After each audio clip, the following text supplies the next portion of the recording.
Cette histoire concerne ma mère. Quand elle avait 14 ans, elle est allée dans son village natal avec mes grands-parents. Une de ses cousines est également partie avec eux. Le village était très joli et ses habitants étaient très bienveillants. Ma mère a adoré cette visite, entourée par la nature magnifique au cœur de laquelle se trouvait le village. Mais cette impression positive a changé le jour de cet incident. Ma mère et sa cousine étaient en train de se promener, mangeant en même temps du maïs qu'elles avaient acheté sur le chemin. Mais soudainement, elles ont remarqué qu'un des sachets était presque vide, alors qu'il était plein quelques minutes auparavant. Puis, sortis de nulle part, ils ont remarqué qu'une amie de ma tante était à côté d'eux, mangeant leur maïs. Mais n'était pas avec eux à la base quand elles avaient commencé à se promener, ni quand elles avaient acheté le maïs. Elle était littéralement sortie de nulle part. Les filles n'ont pas trop cherché à comprendre, et elles ont inclus leur amie dans la conversation. Quand il a commencé à faire nuit, elles ont dû couper court à leur conversation pour rentrer chez elles. La maison de l'amie de ma tante était très proche, sur la même route que celle où elles avançaient, donc ma mère et sa cousine lui ont dit au revoir.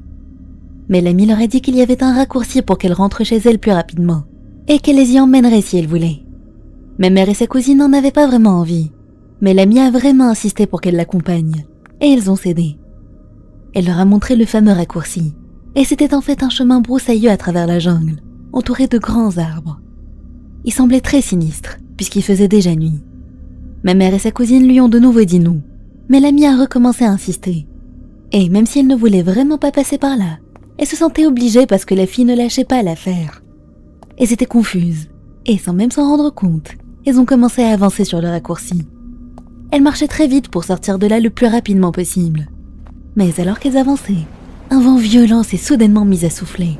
Une pluie diluvienne suivie par du tonnerre ont éclaté. Les filles avaient vraiment très peur, et au même moment, elles se sont rendues compte que l'amie de ma tante avait disparu. Elles ont été submergées par la panique et se sont mises à courir droit devant elles. En courant, ma mère a brièvement aperçu une femme habillée d'une robe blanche, souriant d'un air menaçant, courir vers elle. La scène a paralysé ma mère de terreur. Sa cousine l'a alors attrapée par la main et l'a forcée à courir aussi vite qu'elle le pouvait. Après quelques minutes, elles ont enfin émergé de la jungle et se trouvaient près de leur maison. Elles se sont dépêchées d'y entrer. Et elles étaient tellement paniquées à bout de souffle que mes grands-parents leur ont demandé ce qui s'était passé. Elles ont à leur tour raconté. Elles n'ont pas réussi à fermer l'œil cette nuit-là, et on voulait beaucoup à l'amie de ma tante. Le lendemain matin, elles sont allées chez elle pour lui demander pourquoi elle les avait abandonnées, sans même leur montrer le chemin au milieu de la tempête. Mais à leur grande surprise, la fille n'avait aucune idée de ce dont elle parlait, parce qu'elle n'était même pas sortie de chez elle la veille. La mère de la fille était juste à côté et avait entendu l'histoire. Elle leur a confirmé que sa fille était restée à la maison toute la journée pour l'aider dans la cuisine. Ma mère et sa cousine étaient choquées et se sont regardées en silence pendant un long moment, se demandant qui ou quoi était la fille qu'elles avaient vue.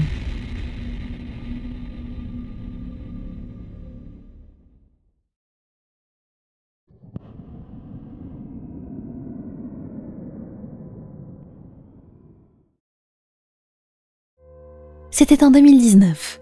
Et j'avais environ 10 ans quand cette histoire m'est arrivée. J'habite au sud-est de l'Angleterre, et malheureusement, c'est là que beaucoup de criminels sont envoyés après avoir purgé leur peine en prison. Ça m'a toujours fait sentir effrayée et inquiète de ce qui pouvait m'arriver à cause de ça. Et quand j'étais petite, des inconnus venaient souvent m'approcher. Malgré cela, notre communauté était très soudée, et tout le monde connaissait tout le monde. J'habitais sur la rue principale, et à 10 minutes à pied de mes oncles, tantes et grands-parents. Cette histoire s'est passée un jour pendant les vacances d'été. J'avais passé toute cette journée-là dehors avec mes amis. Ma mère m'a appelé vers 18h pour me prévenir que le dîner était prêt. Et avant que je rentre, elle m'a demandé si je pouvais déposer quelques cartes d'anniversaire vers la maison de ma grand-mère. J'ai accepté évidemment. Mes amis vivaient de ce côté-là, et ce détour voulait dire qu'on passerait un peu plus de temps ensemble. Nous avons avancé le long de la rue principale, puis nous nous sommes dit au revoir, et je suis partie chez ma grand-mère. Une fois chez elle, nous avons discuté pendant un petit moment, puis je me suis dépêchée de me remettre en route pour rentrer. J'étais plutôt indépendante pour mon âge, donc je n'ai pas ressenti le besoin d'appeler ma mère sur le chemin. En marchant, j'ai senti ma poche vibrer. C'était ma mère, qui m'appelait parce qu'elle était inquiète du temps que je mettais. Je lui ai expliqué que j'avais papoté avec ma grand-mère et que tout allait bien, qu'elle pouvait mettre la table et que j'arriverais bientôt.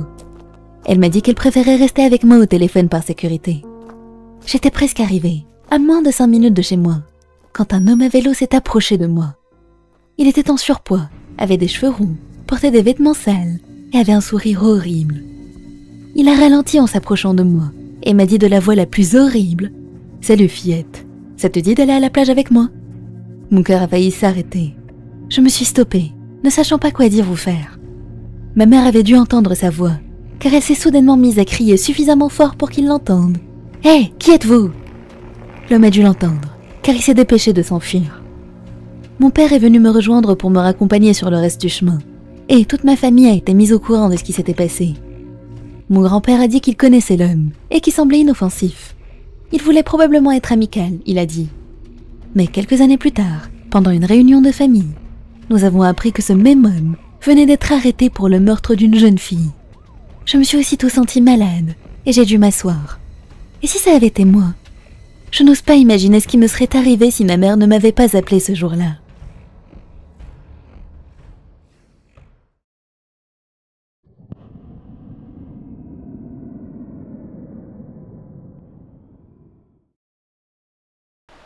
Cette histoire s'est passée pendant l'été 2020, quand Nathan, sa copine et quelques amis à eux sont partis en voyage ensemble pour quelques jours. La ville où ils sont allés avait un magnifique port avec quelques falaises derrière. Ces falaises étaient très hautes, et sauter depuis leur sommet n'était pas possible. Au lieu de sable, il y avait des rochers et des pierres. La petite ville était connue pour deux choses, ses touristes et ses pêcheurs. Le premier jour de leur voyage, le groupe a décidé de marcher jusqu'aux falaises pour observer le soleil se coucher, en faisant un petit apéro devant. La côte de la ville était située dans un grand golfe qui comprenait également leur ville natale, donc ils étaient plutôt proches l'une de l'autre. Il y avait un grand pétrolier amarré dans le golfe depuis une très longue période, à cause de faux documents. Personne n'avait réclamé le navire illégal, et aucun équipage ne se trouvait à bord. Il a donc juste été abandonné là pendant plus d'1 an. Alors que les amis observaient le coucher du soleil, seulement quelques bateaux de pêche ainsi que le pétrolier se trouvaient sur la mer calme. C'était une soirée d'été magnifique. Le soleil a fini par se coucher, et les amis ont continué à discuter de tout ce qu'ils voulaient faire pendant ces vacances. C'est à ce moment que l'un d'eux, Alex, a remarqué quelque chose de bizarre. « Hé les gars, ce bateau n'est pas supposé être vide ?» il a demandé. Personne ne lui a prêté attention au début, pensant que c'était juste une lumière automatique s'allumant par hasard. Mais au bout d'un moment, une seconde lumière s'est ajoutée à la première, puis une troisième, et soudainement, une grosse partie du bateau s'est illuminée. C'était bizarre, mais comme ils n'y connaissaient rien en bateau, ils ont supposé qu'un membre de l'équipage avait été laissé derrière pour s'occuper du bateau le temps qu'il soit récupéré. Ils sont rentrés se coucher, et tout le monde avait déjà oublié cet incident, à l'exception de Nathan. Il avait un pressentiment que quelque chose n'allait pas du tout. Le lendemain matin, ils sont allés à un restaurant pour le petit déjeuner. La télé à l'intérieur était sur la chaîne d'infos locale, qui donnait les informations du jour. C'est là qu'ils l'ont vu. 3 marins sont décédés après avoir tenté de s'introduire sur un bateau abandonné la nuit dernière. Les rapports déclarent que 2 d'entre eux ont eu la gorge tranchée, et le 3e est mort d'électrocution.